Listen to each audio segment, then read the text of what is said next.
Welcome back to our posture workshop. This is section 2. We're going to be talking about your shoulders. In our modern lives, a lot of us have this posture. We're used to this down on our computer, reading a lot on our phones. We don't normally do this, we do this. So let's talk about what is the proper way to hold your shoulders. If you're walking around in the grocery store and you see someone whose palms are facing you, you're following them and maybe they're facing you, they probably have internally rotated shoulders, which is really common in this year that we live. Shortened, tight chest and broad, wide back shoulders. And that's an imbalance between the front and the back sides of your body that we want to work on to bring you back to a proper posture. So I have found this corner where I have two flat walls. I want you to do the same. Just find a flat wall and we're going to stand with our heels slightly away from the wall, just about 2 inches. So you can then lean back and we're going to place our sacrum, that's this triangle shaped bones right there, and our sacrum, our thoracic spine, that part of your spine that goes right between your shoulder blades, and then the back of your head. We want all of those things to be touching.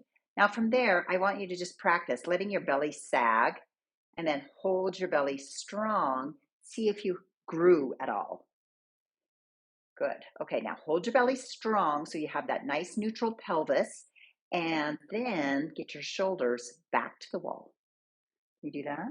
So shoulders back and relax. Shoulders back and relax. Those muscles at the top of your back, your rhomboids, your trapezius, and there's a few more in there, are all working to pull your shoulders back, spreading your chest open. These little bones, your clavicle right here, should feel like they're lengthening. So that is where we want to be. Now I'm going to have you bring your arms out to the sides like a scarecrow. Slide your hands up the wall and back down, keeping your shoulders, your thoracic spine, your sacrum, and the back of your head on the wall. So you can feel that long, straight spine. There's a little bit of a curve away from the wall in your low back and then right behind your neck. Those won't touch. And now let's reach up high, and I'm going to switch walls so you can see me from the front a little bit. I want you to practice going up and down with your shoulders. So you can reach over your head and then stay reaching, but drop your shoulders so your neck remains long. For a lot of people, this is such a locked up area that it's really hard to separate those movements. Maybe you've never even tried or didn't even know it was possible, but you should be able to reach your arms overhead, reach your arms overhead without raising your shoulders to your ears. So let's take those few things and put them in pieces, or do them separately in pieces again, but this time with your heels against the wall. So take a little step back. You're used to this now. Tighten your tummy. Find the wall with your sacrum, your thoracic spine, and the back of your head.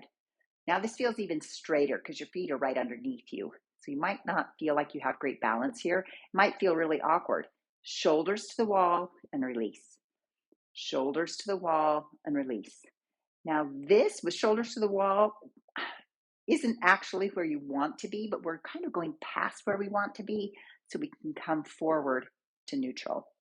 So shoulders back and shoulders back. Now make sure as your shoulders go back that you're tightening your tummy so that your ribs don't come away from the wall, so that you can still feel that thoracic spine on the wall. And now arms here like a scarecrow. Reach and lower. Reach and lower. Reach. Now shoulders up and down.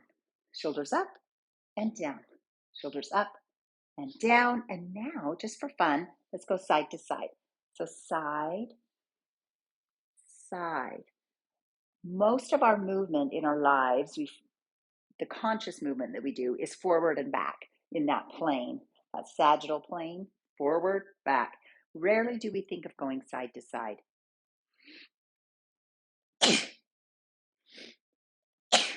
Woo, excuse me. So practice this side plane because your side body is really important in strengthening and keeping your skeleton upright in a good, healthy posture. Come back to the middle and drop your hands. We're going to step away from the wall and just notice where your palms are looking. If your palms are facing you, that's a beautiful place to be. If your palms gravitate towards the back, then we need to work on this a little bit more. There's some other exercises that we can do to correct that shoulder placement. But stand tall. I want you to imagine that you're still against the wall. Your palms are facing into your thighs. You're growing up super tall through the top of your head. And imagine that your heels, your sacrum, your thoracic spine, and the back of your head are still in contact with the wall. Then open and spread your clavicles. This is the new you. All right. If you get to the end of your day and you have a tired neck, sore upper back, those things, then this is the exercise that it will help you with that, because we're living like this instead of like this. So just use that as your homework this week to pay attention to how you hold your shoulders and if you are stacked correctly and your hands are hanging facing towards you. If not, then try those exercises on the wall just a little bit more until you've trained your muscles to hold you in that neutral place. Thank you so much for joining me for this session. Next, we will be talking about hip stability. And so I hope you join me for session 3. We'll see you soon.